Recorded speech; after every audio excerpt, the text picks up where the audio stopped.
Assalamu alaikum warahmatullahi wabarakatuh. Welcome to Job Translation Blog. This is Mukhlesuজ্জামান Khan from London.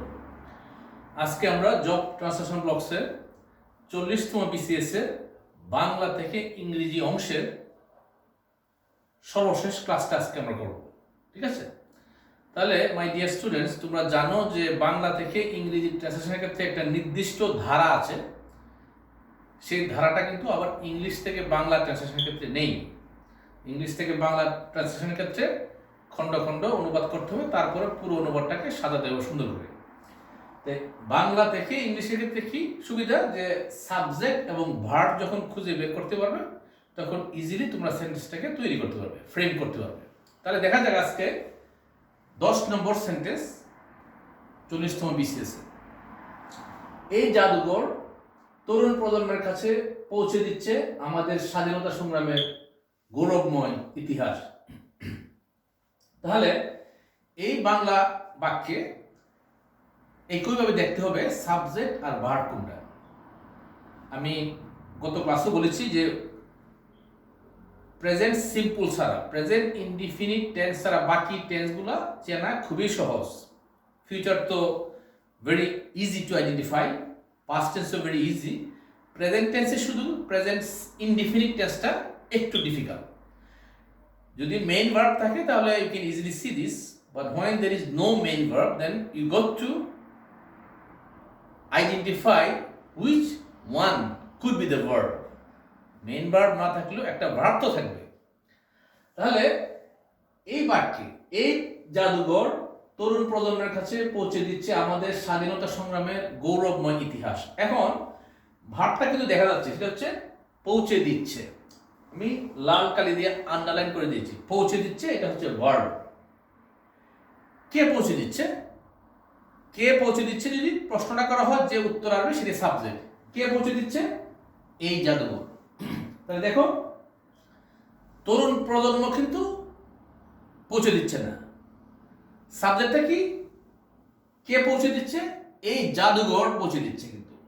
তাহলে আমরা সেন্টেন্সটা frame করতে পারি, দিস মিউজিয়াম ইজ পাসিং। তাহলে আমরা সাবজেক্ট এবং ভার্ব যেহেতু ফ্রেম করতে পারছি, বাকি শব্দগুলো খণ্ড খণ্ডভাবে পার্ট বাই পার্ট বাংলার সাথে মিল রেখে ইংলিশ অনুবাদ করলে জব ইজ ডান। তাহলে আমরা মেইন ফ্রেমটি আমরা পেয়ে গেলাম, তাই না? আমরা স্ট্রাকচারটা, মেইন স্ট্রাকচারটা স্কেলিটন, সাবজেক্ট আর ভার্ব হচ্ছে স্কেলিটন। স্কেলিটন যখন হয়ে যায় তখন বডিটাকে তৈরি করা যায়। ঠিক আছে? তাহলে এটা হচ্ছে একটা কাইন্ড অফ ব্যাকবোন, মেরুদণ্ডের মতো সাবজেক্ট আর ভার্বটা। তাহলে দিস মিউজিয়াম ইজ পাসিং, তোমরা জানো এখানে ইজ কেন দিলাম? কারণ জানো যে সিঙ্গুলার না প্লুরাল সাবজেক্টটা। দিস একটা মিউজিয়াম, দিস মিউজিয়াম, এই জন্য ইজ পাসিং, এই মিউজিয়ামটা পাস করছে। ঠিক আছে? পৌঁছে দিচ্ছে। কি পৌঁছে দিচ্ছে? দ্য গ্লোরিয়াস হিস্ট্রি, গৌরবময় ইতিহাস। তারপরে কি পৌঁছে দিচ্ছে? কার কাছে পৌঁছে দিচ্ছে? এটা সিম্পল থিংস। তাহলে কি পৌঁছে দিচ্ছে? গৌরবময় ইতিহাস, দ্য গ্লোরিয়াস হিস্ট্রি। কিসের গৌরবময় ইতিহাস? আমাদের স্বাধীনতা সংগ্রামে। Of the struggle of our liberation to our young generation. এখন এই ওয়ার্ডগুলা, of the struggle of our liberation, কি বলেছে? আমাদের স্বাধীনতা সংগ্রামে। তাহলে দেখো, আমাদের এখানে রো আছে, আমাদের এখানে সংগ্রামের জন্য। Of our liberation, of the struggle মানে সংগ্রামের, অফ আওয়ার লিবারেশন আমাদের স্বাধীনতা। অফ দ্য স্ট্রাগল, অফ মানে শব্দটা অর্থ কিন্তু বাংলাতে র, অফ দ্য পিপুল মানুষের, অফ দ্য স্টুডেন্টস ছাত্রছাত্রীদের। ঠিক আছে? অফ দ্য নেশন জাতি, অফ দ্য কান্ট্রি দেশের। তাহলে অফ দ্য স্ট্রাগল মানে সংগ্রামের, এখানে কিন্তু সংগ্রাম বলে নাই, সংগ্রামের। Of the struggle of our liberation, আমাদের স্বাধীনতা। কার কাছে পৌঁছে দিচ্ছে? তরুণ প্রজন্মের কাছে, যে টু আওয়ার ইয়াং জেনারেশন। তাহলে আমরা দেখতে পেলাম যে সাবজেক্ট এবং ভার্ব যখন জানা থাকবে, বাংলা থেকে ইংলিশ ট্রান্সলেশনের ক্ষেত্রে ইজ ভেরি ইজি। তাহলে আবার যদি পড়ি, এই জাদুঘর তরুণ প্রজন্মের কাছে পৌঁছে দিচ্ছে আমাদের স্বাধীনতা সংগ্রামের গৌরবময় ইতিহাস। তাহলে কে পৌঁছে দিচ্ছে? এই জাদুঘর। এই জন্য এই জাদুঘরটা হচ্ছে সাবজেক্ট। দিস মিউজিয়াম পাসিং, কি পৌঁছে দিচ্ছে? কার কাছে পৌঁছে দিচ্ছে? গৌরবময় ইতিহাস পৌঁছে দিচ্ছে তরুণ প্রজন্মের কাছে, the glorious history of the struggle of our liberation. এই জিনিসগুলো যদি তোমরা একটু দেখো এখানে সংগ্রামের অফ দ্য স্ট্রাগল, আমাদের স্বাধীনতা, of our liberation to our young generation. এখন দেখি 11 নম্বর বাক্যটা কি লেখা আছে। মুক্তিযুদ্ধের মূল্যবোধ ও ইতিহাসকে ভিত্তি করে সাজানো হয়েছে জাদুঘরের গ্যালারিগুলো। তাহলে এখানে ভার্ব কোনটা, আগে তোমাকে ভার্বটা খুঁজে বের করতে হবে। এখানে ভার্বটা কিন্তু is very distinct, you can easily see this, সাজানো হয়েছে। ঠিক আছে, এখন সাজানো হয়েছে, কি সাজানো হয়েছে? গ্যালারিগুলো, মানে জাদুঘরের গ্যালারিগুলো। তাহলে আমরা সাবজেক্ট পেয়ে গেলাম, ভার্ব তো যেহেতু আছে, ভার্বকে যদি প্রশ্ন করা হয় কে বা কি, উত্তর যে আসবে সেটা হচ্ছে সাবজেক্ট। তাহলে কি সাজানো হয়েছে? গ্যালারিগুলো। এটা কিন্তু প্লুরাল, বহুবচন। ঠিক আছে, এখন এই যে সাজানো হয়েছে, এটার ইংলিশ আমরা কি বলবো? আগে আমি, এটা খুব very interesting, it's very much important.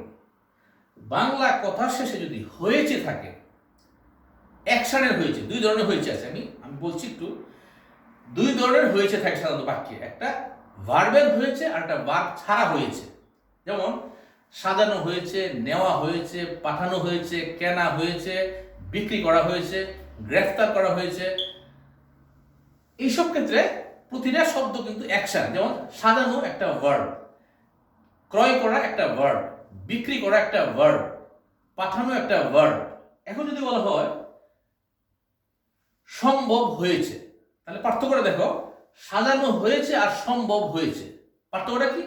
সম্ভব কোনো ভার্ব না, সাজানো কিন্তু ভার্ব, পাঠানো ভার্ব, সুস্থ হয়েছে, সুস্থ কিন্তু ভার্ব না, এজন্য এটা কিন্তু অ্যাকশন না। অসুস্থ হয়েছে, অসুস্থ ভার্ব না। ঠিক আছে, তাহলে যদি ভার্ব থাকে হয়েছে, ভার্বের সাথে যত হয়েছে আছে, হ্যাভ বিন অথবা হ্যাজ বিন, তারপরে ভার্বটা পাস্ট পার্টিসিপল। কি? Very simple rule. যত ভার্বের হয়েছে, ভার্বের সাথে হয়েছে থাকলে হয় হ্যাজ বিন ভার্বটা পাস্ট পার্টিসিপল, না হয় হ্যাজ বিন ভার্বটা পাস্ট পার্টিসিপল। Is clear? এখন হ্যাভ বিন, হ্যাজ বিন কখন হবে তোমরা জানো। তাহলে আমরা যদি এখানে দেখি কি সাজানো হয়েছে? গ্যালারিগুলো, প্লুরাল। তো গ্যালারিগুলো ইংলিশ কি? Galleries, not gallery, galleries.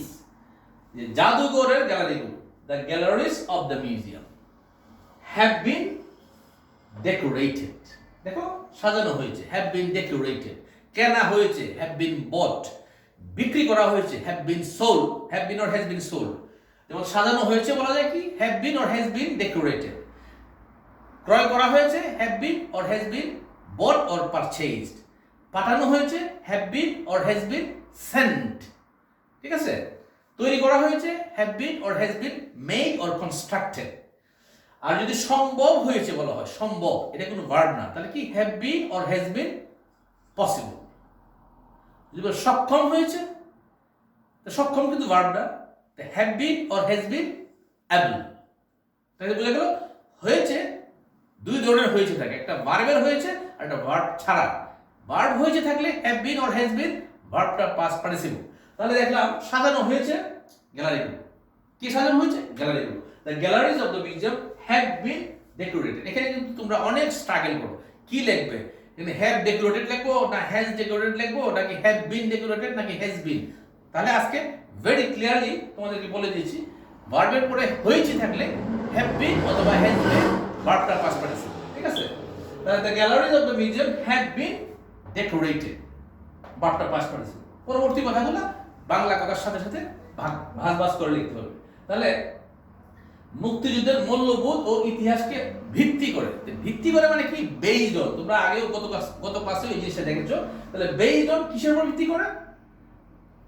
ইতিহাস, মুক্তিযুদ্ধের মূল্যবোধ ও ইতিহাসকে, based on the history and values of the liberation war. তাহলে বেইজড অন, দেখো, বেইজড অন ভিত্তি করে, কিসের উপর ভিত্তি করে সাজানো হয়েছে গ্যালারিগুলো?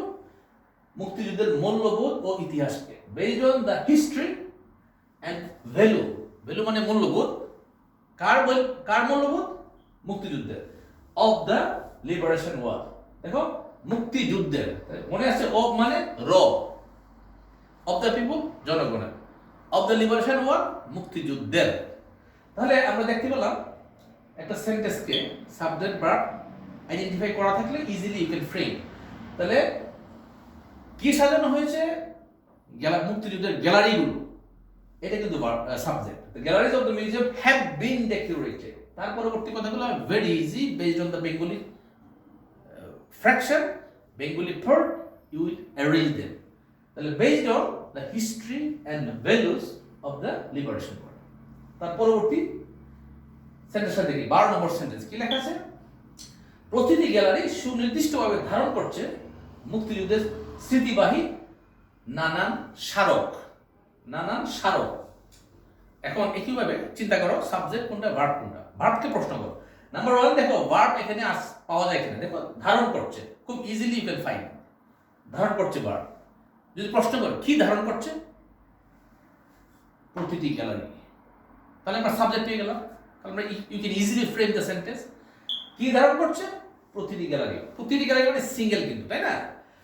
এখন এই যে দেখো এভরি গ্যালারি, সুনির্দিষ্টভাবে মানে স্পেসিফিকলি, এটা কোনো বিষয় না। Every gallery specifically contains. এখানে দেখো এখানে লেখা আছে ধারণ করছে। তো তোমরা চিন্তা করতে পারো ধারণ করছে এটা প্রেজেন্ট পারফেক্ট টেন্স নাহলে continuous tense, it doesn't matter, ঠিক আছে? এটা কিন্তু স্পেসিফিকলি এটা ধারণ করছে মানে কি ধারণ করা আছে এখন, তাই না? ধারণ করা অবস্থায় আছে। তাহলে you can make it present simple, it doesn't matter. Every gallery specifically contains, এখানে s দিলাম কেন? কারণ প্রতিটি গ্যালারি contains কি ধারণ করে আছে? কিভাবে ধারণ করে আছে? নানান স্মারক। কি ধারণ করে আছে? প্রতিটি গ্যালারি সুনির্দিষ্টভাবে ধারণ করছে মুক্তিযুদ্ধের স্মৃতিবাহী নানান স্মারক। তো এই কথাগুলো সাজাতে হবে বাংলার সাথে মিলে। নানান স্মারক, নানান মানে ভেরিয়াস। স্মারক কথাটার ইংলিশটা কিন্তু তোমাদের জানতে হবে। স্মারক কথাটা কি? স্মারক, স্মারকপত্র। স্মারক কথাটা হচ্ছে স্মৃতি, যদিও লেখা আছে স্মৃতিবাহী নানান স্মারক। স্মারক সাধারণত স্মৃতিবাহী থাকে। কাউকে যখন স্মারক দেওয়া হয়, এটা হচ্ছে এটা হতে পারে কোনো কাপ, হতে পারে কোনো গিফট, হতে পারে কোনো পত্র। সাধারণত কোনো শিক্ষক যখন রিটায়ার্ড করে তখন আমরা কি ওনাকে বিদায়ী স্মারক দিই, তাই না? স্মৃতিবাহী। স্মারকের ইংলিশটা জানতে হবে। স্মারক ইংলিশটা হচ্ছে প্লেক, PLAQUES। কোথা কোথা থেকে tablet, flex. Flex is more important, more sensible. তাহলে স্মৃতিবাহী মানে কি? কমেমোরেটিভ। দেখো এই ইংলিশে জানতে হবে। স্মৃতিবাহী স্মারক, কমেমোরেটিভ। কমেমোরেট মানে হচ্ছে যে স্মৃতি ধারণ করা। The program is designed to commemorate the World War heroes, First World War heroes or Second World War heroes. প্রোগ্রামটা ডিজাইন করা হয়েছে প্রথম বিশ্বযুদ্ধ অথবা দ্বিতীয় বিশ্বযুদ্ধে বীরদের উদ্দেশ্যে। এই যে commemorate ভার্ব, কমেমোরেটিভ অ্যাডজেক্টিভ মানে স্মৃতিবাহী, আর কমেমোরেশন স্মৃতিস্বরূপ। তাহলে এভরি গ্যালারি স্পেসিফিকলি কন্টেইনস, কি কন্টেইন করেছে? মুক্তিযুদ্ধের স্মৃতিবাহী নানান স্মারক মানে স্মৃতিবাহী স্মারক। ভেরিয়াস বিভিন্ন commemorative প্লেক্স containing the memories of liberation war. এই কি ধারণ করছে এগুলা? containing, এই যে স্মারকটা সেটা মুক্তিযুদ্ধের স্মৃতিবাহী স্মারক। যে containing the স্মৃতি, স্মৃতি ইংলিশটা কি? Memory. containing the memories of liberation war. তাহলে প্রত্যেকটা স্মারক কি ধারণ করছে? দেখো এখানে দুটি ধারণ, কিন্তু একটা ধারণ স্পষ্টভাবে বলা আছে প্রতিটি গ্যালারি ধারণ করছে, আর স্মারক ধারণ করছে। এখানে ধারণ করা লেখা নেই, কিন্তু মনে করতে পারে কন্টেইন মানে ধারণ করা। কিন্তু এই যে স্মারকটা, এই স্মারকে কি আছে? এই যে স্মারকের ভিতরে ছবি থাকতে পারে, লেখা থাকতে পারে, এটা কিন্তু ধারণ করছে। এই যে স্মৃতিবাহী স্মারক মানে যে স্মারকটা স্মৃতি বহন করছে। বহন করা মানে কি? ধারণ করা। কন্টেইন অর বিয়ারিং, কন্টেইন শব্দটা বেশি সেন্সিবল এখানে। তাহলে বুঝছো? মনে করতে পারো এই ধারণ কিন্তু এখানে না, এই ইংলিশ না, কিন্তু একটা ধারণ করছে প্রতিটি গ্যালারি ধারণ করছে। কি ধারণ করছে? স্মৃতিবাহী স্মারক। স্মারক মানে ফ্ল্যাক্স। এখন প্রত্যেকটা স্মারক কিন্তু কোনো কিছু ধারণ করছে। এই ধারণ কথা লেখা নাই, কিন্তু এখানে লেখা স্মৃতিবাহী মানে যে স্মারকটা কোনো স্মৃতিকে ধারণ করছে, এটা প্রেডিক্টেবল, তাই না? এই জন্য এই যে community flags containing the memories of liberation war, এই প্রত্যেকটা ফ্ল্যাগ কি ধারণ করছে? স্বাধীনতা যুদ্ধের স্মৃতি ধারণ করছে। এই যে containing the memories of liberation war. তাহলে তোমরা যদি একটু দেখে নাও 10, 11, 12, তোমরা যদি একটু দেখে নাও, তাহলে আমরা পরবর্তী দুটি বাক্য আছে, আমরা দুটি বাক্য এখনই করে নিব, ঠিক আছে?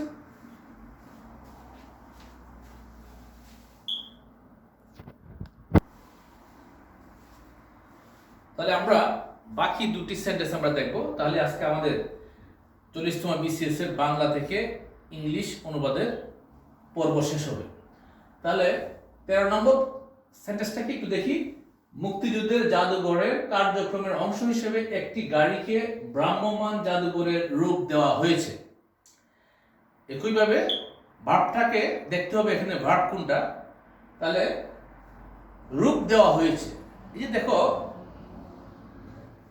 আমরা একই সেশনে একটু আগে দেখলাম সাজানো হয়েছে। তোমাদেরকে আমি বলেছি যে ভার্বের হয়েছে থাকলে হ্যাভ বিন অথবা হ্যাজ বিন, ভার্বটা পাস্ট পার্টিসিপল, তাই না? আর ভার্ব ছাড়া হলে হ্যাভ বিন অথবা হ্যাজ বিন হবে, কিন্তু ভার্বের পাস্ট পার্টিসিপল হবে না, কারণ ভার্ব না থাকলে পাস্ট পার্টিসিপল কেমনি হবে, তাই না? সক্ষম হয়েছে, সুস্থ হয়েছে, অসুস্থ হয়েছে। তাহলে দেখো, আগে ছিল সাজানো হয়েছে, এই জন্য have been or has been decorated. এখানে রূপ দেওয়া হয়েছে। রূপ দেওয়া মানে কি? একটা অবস্থা থেকে আরেকটা অবস্থায় পরিবর্তন করা। এখানে আমরা ভার্ব পেয়ে গেলাম, রূপ দেওয়া হয়েছে, তার মানে এটা প্যাসিভ। বাংলাতে শেষে হয়েছে থাকলেই প্যাসিভ। তাহলে যদি প্রশ্ন করি কি রূপ দেওয়া হয়েছে, মুক্তিযুদ্ধ জাদুঘরের কার্যক্রমের অংশ হিসেবে একটি গাড়িকে ভ্রাম্যমাণ জাদুঘরের রূপ দেওয়া হয়েছে। তাহলে কি রূপ দেওয়া হয়েছে? একটি গাড়িকে রূপ দেওয়া হয়েছে। তাহলে আমরা সাবজেক্ট পেয়ে গেলাম, সাবজেক্ট হচ্ছে একটি গাড়ি, আর ভার্ব রূপ দেওয়া হয়েছে। এই জন্য দেখো, এ কার, একটা কার, সিঙ্গুলার, এই জন্য হ্যাজ বিন ট্রান্সফর্ম। যদি বেশি হইতো তাহলে হ্যাভ বিন ট্রান্সফর্ম।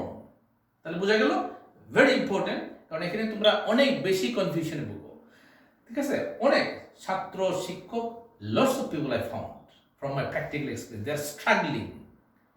তাহলে একটি গাড়িকে রূপ দেওয়া হয়েছে। এ কার যেহেতু একটা সিঙ্গেল, এই জন্য has been transform. A car has been transform into, এখানে প্রিপোজিশনটা কিন্তু স্পেসিফিক, ইনটু, কারণ একটা অবস্থা থেকে যখন আরেকটা অবস্থা রূপান্তর করা হয়, সেখানে আমরা প্রিপোজিশন ইনটু ব্যবহার করি। তাহলে a car has been transform into, কিসে পরিবর্তন করা হয়েছে? রূপ দেওয়া হয়েছে ভ্রাম্যমাণ আদালতে। ভ্রাম্যমাণ মানে কি? যেটা মুভেবল, এক জায়গা থেকে আরেক জায়গায় স্থানান্তর করা যায়। তাহলে এই জন্য এ মুভেবল মিউজিয়াম,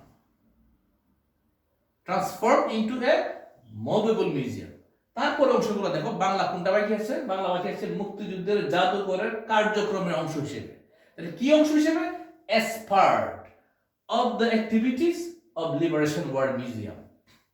এখন দেখো, এই যে অব গুলা হয়, অব, প্রত্যেকটা অবের সাধারণত বাংলা অর্থ র থাকে। দেখো, কার্যক্রম ইংলিশ হচ্ছে অ্যাক্টিভিটি, আর কার্যক্রমের অব অ্যাক্টিভিটিস, ঠিক আছে?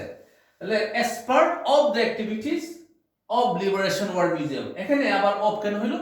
এখানে দেখো, মুক্তিযুদ্ধ জাদুঘর নাকি মুক্তিযুদ্ধের, র আছে, এই জন্য অব লিবারেশন ওয়ার মিউজিয়াম। তাহলে আমরা দেখতে পেলাম মুক্তিযুদ্ধের জাদুঘরের কার্যক্রমের অংশ হিসেবে একটি গাড়িকে ভ্রাম্যমাণ আদালতে রূপ দেওয়া হয়েছে। A car has been transferred into a movable museum.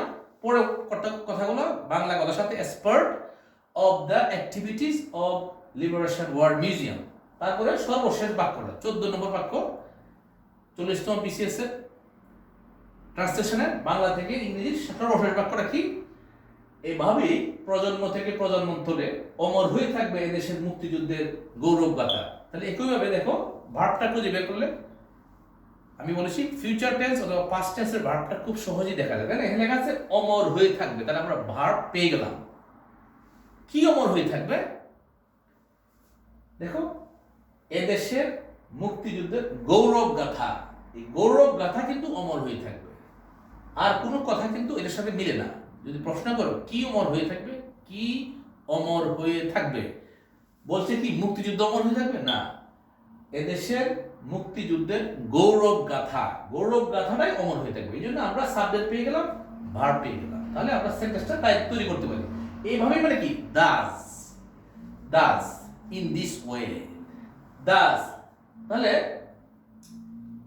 মুক্তিযুদ্ধের গৌরব গাথা জিনিসটা কি? The glorious memories of the liberation war.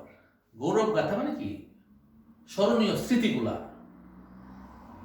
Glorious memories, তাই না? গ্লোরিয়াস, গৌরবময় memories of the liberation war. যে দেখো এখানে যে অব হয়, কেন হয়? যে র আছে না, মুক্তিযুদ্ধের, মুক্তিযুদ্ধ মানে লিবারেশন ওয়ার, মুক্তিযুদ্ধের অফ দ্য লিবারেশন ওয়ার। তাহলে thus the glorious memories of the liberation war of this country, এই যে বলছে না এদেশের মুক্তিযুদ্ধের গৌরব গাথা। তাহলে গৌরব গাথা হচ্ছে মেইন সাবজেক্ট, এর সাথে কথাগুলো লিখতে হবে যে গৌরব গাথাগুলো কার? এদেশের মুক্তিযুদ্ধের, of the liberation war of this country. তারপরে ভার্ব, অমর হয়ে থাকবে, will last forever, will remain forever, অনেকগুলো কথা আছে। তাহলে উইল লাস্ট ফরএভার, চিরদিন থাকবে। ফ্রম জেনারেশন আফটার জেনারেশন, মানে প্রজন্ম থেকে প্রজন্মান্তরে। পরবর্তী কথাগুলো তোমাকে এত বেশি চিন্তা করতে হবে না, এগুলো অটোমেটিকলি এসে যাবে। তাহলে সাবজেক্ট এবং ভার্ব যখন তোমরা ফ্রেম করতে হবে, তাহলে দেখো গ্লোরিয়াস মেমোরিজ সাবজেক্ট আর ভার্ব উইল লাস্ট ফরএভার, মাঝখানে কিন্তু অনেকগুলো কথা হয়েছে প্রাসঙ্গিকভাবে, কনটেক্সচুয়ালি দে উইল কাম। যেমন আমরা জানি গৌরব গাথা সাবজেক্ট, গৌরব গাথা শুধু একা না, কার গৌরব গাথা? এদেশের মুক্তিযুদ্ধের। এই জন্য the glorious memories of the liberation war of this country. তারপরে ভার্বটা উইল লাস্ট ফরএভার, পরবর্তী কি বাকি আছে? প্রজন্ম থেকে প্রজন্মান্তরে, ফ্রম জেনারেশন আফটার জেনারেশন। তাহলে আমরা দেখলাম যে বাংলা থেকে ইংলিশ যত জটিল বাক্য আসুক না কেন, যত বড় সেন্টেন্স আসুক না কেন, ইট ডাজন্ট ম্যাটার, তুমি যদি সাবজেক্ট এবং ভার্ব খুঁজে বের করতে পারো, তাহলে পরবর্তী কথাগুলো স্টেপ বাই স্টেপ আসবে। আশা করি ক্লাসটা তোমরা এনজয় করতে পেরেছো। আজকের মতো এখানে বেঁধে আবার দেখা হবে। আসসালামু আলাইকুম।